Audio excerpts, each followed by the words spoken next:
देखो बेटा, आज इंटर का हम पहला टॉपिक पढ़ेंगे, यानी पहला चैप्टर पढ़ेंगे फिजिक्स फर्स्ट का, ठीक है। और अब सीरियल से पढ़ेंगे हम, ठीक। जितना आज पढ़ाया जाएगा नेक्स्ट क्लास में उसके आगे पढ़ाया जाएगा। आज जितना पढ़ा देंगे उसके बाद नेक्स्ट क्लास में इसी के आगे का पढ़ाया जाएगा। पूरा सिलेबस पढ़ाया जाएगा आपको इंटर का जितना भी है फिजिक्स में, ठीक है, स्टेप बाय स्टेप। तो पहला चैप्टर फिजिक्स फर्स्ट का क्या है, तो वैद्युत आवेश तथा क्षेत्र, ठीक है। अच्छा, हमारा जो चैप्टर का नाम होता है बेटा, उस पर पूरा चैप्टर डिपेंड होता है, ये सब हम जानते हैं। यानी हम अपने पूरे चैप्टर में क्या पढ़ेंगे, तो विद्युत आवेश और उससे रिलेटेड जितने भी क्षेत्र हैं, विद्युत क्षेत्र है, द्विध्रुव वाले परिपथ क्षेत्र हैं, जितने भी हैं सारे इसी के अंतर्गत हम पढ़ेंगे। मतलब जो हमारा टाइटल नेम है पूरा चैप्टर उसी पे डिपेंड होता है, ये हम जानते हैं, ठीक है। चलो तो पढ़ेंगे पहले तो हम जान लेते हैं जो हमारा चैप्टर का नाम है वो है क्या। तो वैद्युत आवेश, तो पहले हम पढ़ लेंगे विद्युत आवेश क्या है, उसके बाद हम पढ़ेंगे आवेश जो क्षेत्र बनाएगा वो क्या है, ठीक है। तो वैद्युत आवेश, तो पहले हम थोड़ा आवेश के बारे में थोड़ी हिस्ट्री ले लेते हैं, ज़्यादा नहीं, ठीक है। तो यूनानी वैज्ञानिक थे सन 2600 में, नाम था उनका थेल्स। इन्होंने क्या किया, एक पदार्थ लिया, उस पदार्थ का नाम था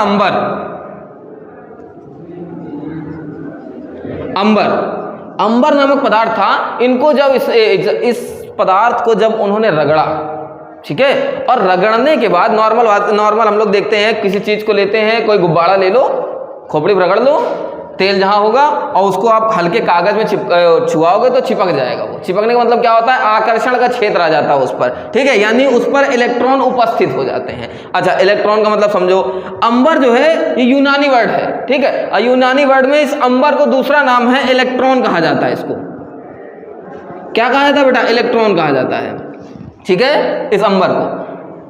तो जब उन्होंने रगड़ा तो उन्होंने ऐसी कंडीशन देखी कि जब इस पदार्थ को हम हल्के टुकड़े या तिनके के पास ले जाते हैं तो वो आकर्षण करने लगता है, मतलब वो चीज़ आवेशित हो रही है, ठीक है, हम कह सकते हैं। अच्छा, ये थोड़ा सा उसके बाद सन 1600 में अंग्रेजी वैज्ञानिक थे हमारे गिलबर्ट, सुना होगा सबने,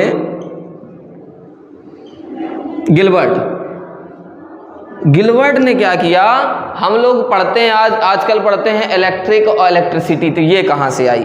तो गिलबर्ट ने इनका जो क्या नाम है, लैटिन भाषा अगर आपने सुनी है, लैटिन भाषा में इसको क्या कहा, इलेक्ट्रिकस।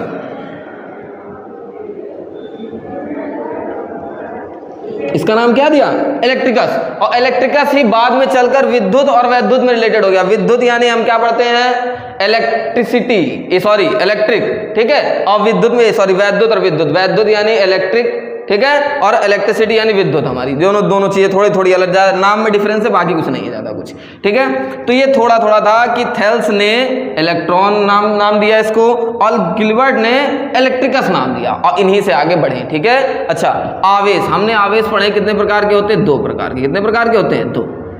कौन कौन से, तो अभी हम लोग जानते हैं, एक प्लस का होता है, दूसरा कैसा होता है हमारा, माइनस का। तब इन्हें नहीं पता था प्लस और माइनस कैसे निकाला।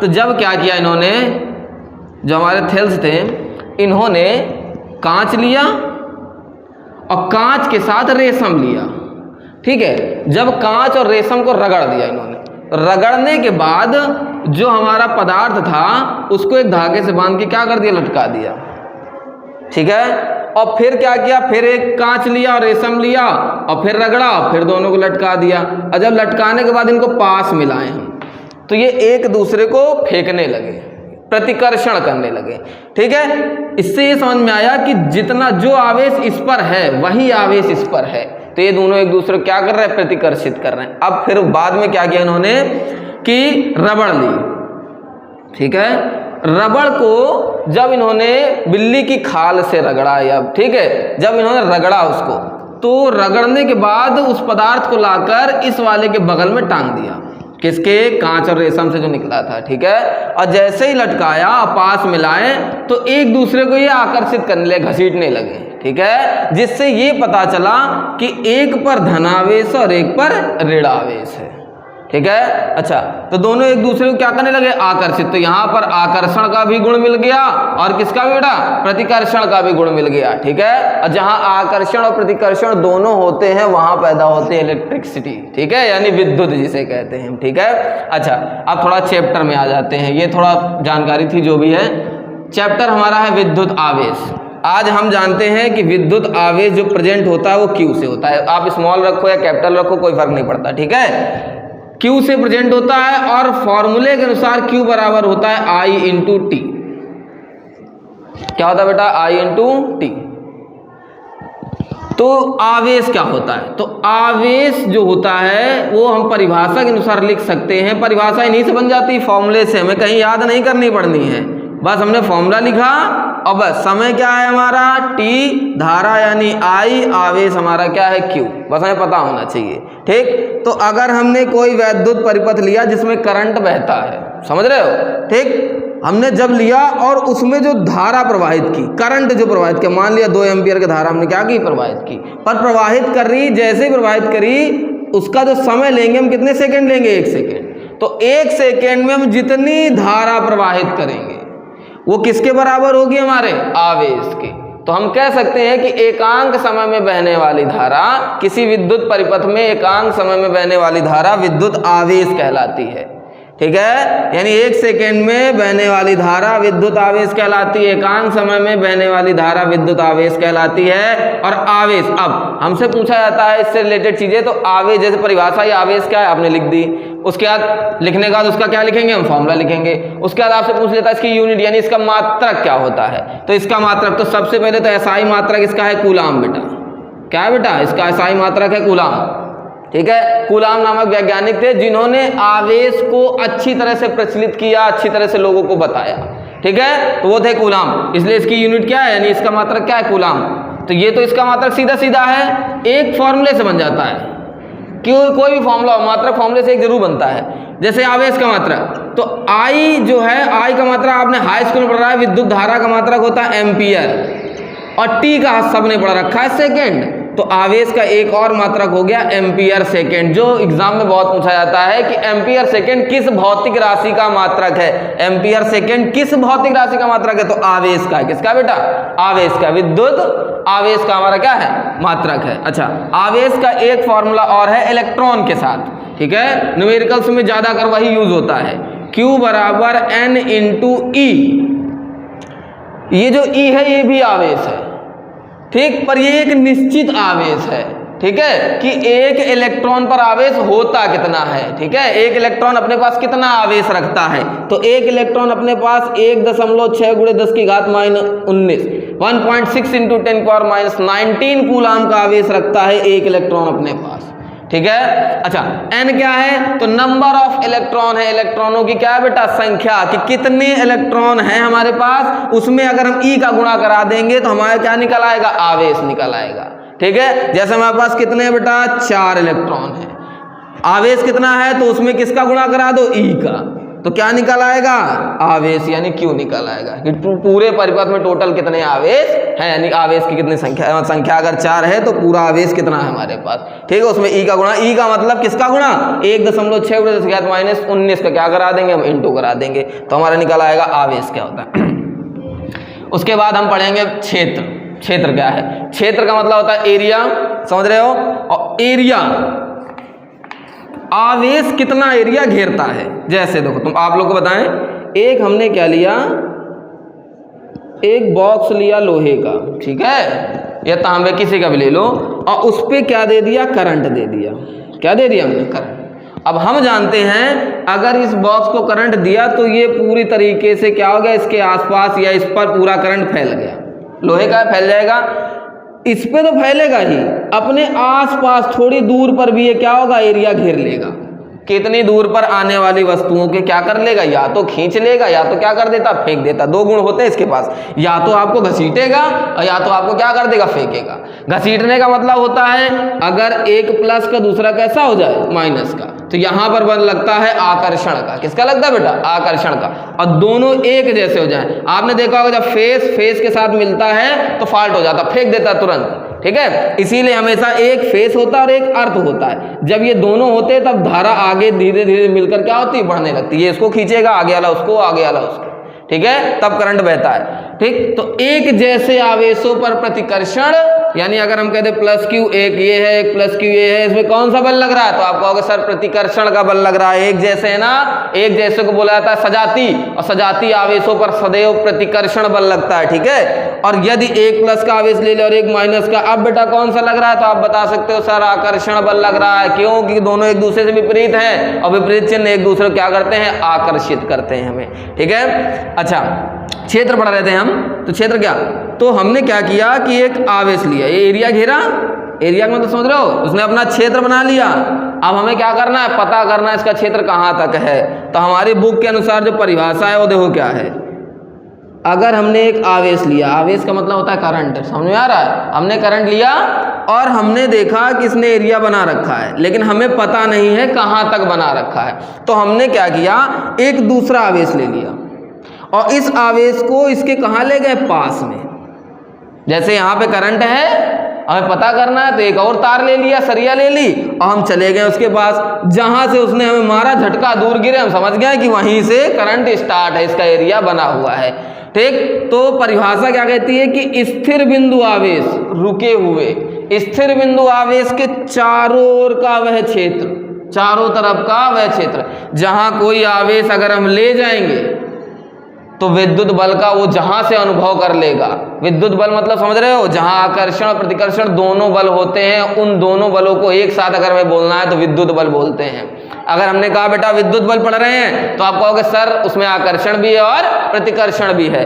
तो जहां से ये हमको या तो फेंक देगा या तो घसीट लेगा, इसका क्षेत्र वहीं से क्या है, चालू है। ठीक है, तो हम लिख सकते हैं स्थिर बिंदु आवेश के चारों ओर का वह क्षेत्र जहां कोई अन्य आवेश ले जाने पर वो विद्युत बल का क्या करेगा, अनुभव करेगा, उसे हम क्या कहते हैं, विद्युत क्षेत्र कहते हैं।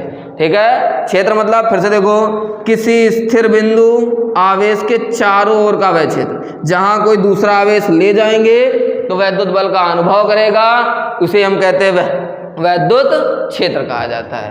क्या कहा जाता है बेटा, विद्युत क्षेत्र कहते हैं। ठीक है, आगे देखो, तो हमने पढ़ा विद्युत आवेश क्या, नॉर्मली आपसे पूछा जाएगा आवेश क्या है, तो आवेश क्यू से प्रेजेंट होता है, हम शॉर्ट में बताया आपको, क्यू से प्रेजेंट होता है, मात्रक होता है इसका कूलाम, एम्पियर सेकेंड होता है, दूसरा मात्रक इसका फॉर्मूला क्यू बराबर आई इंटू टी होता है।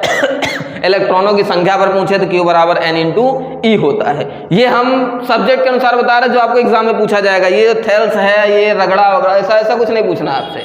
ये आपको जानकारी दी हमने कि शुरुआत कहाँ से हुई, शुरुआत जहाँ से हुई वो बताई हमने कि शुरुआत हमारी थेल्स ने की थी, उसके बाद गिलबर्ट ने की, उसके बाद कूलाम ने इसको क्या किया बेटा, प्रचलित किया हमें। ठीक है, तो अब जो हम एग्जाम में लिखते हैं वो यहाँ से लिखते हैं कि आवेश होता क्या है, इसका मात्रक क्या होता है, जो हमने पढ़ा, आवेश क्या है पढ़ा, मात्रक क्या है पढ़ा, फॉर्मूला क्या है ये भी पढ़ा हमने।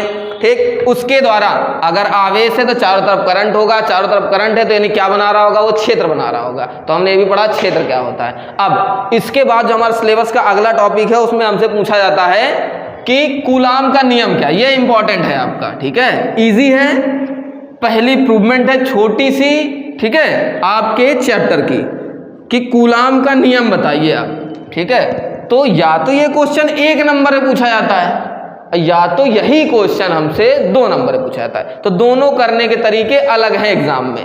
अगर पूछेगा नियम क्या होता है तो केवल उसका नियम लिखेंगे जो डिफिनेशन के अनुसार है, फॉर्मूला लिखेंगे, छोड़ देंगे।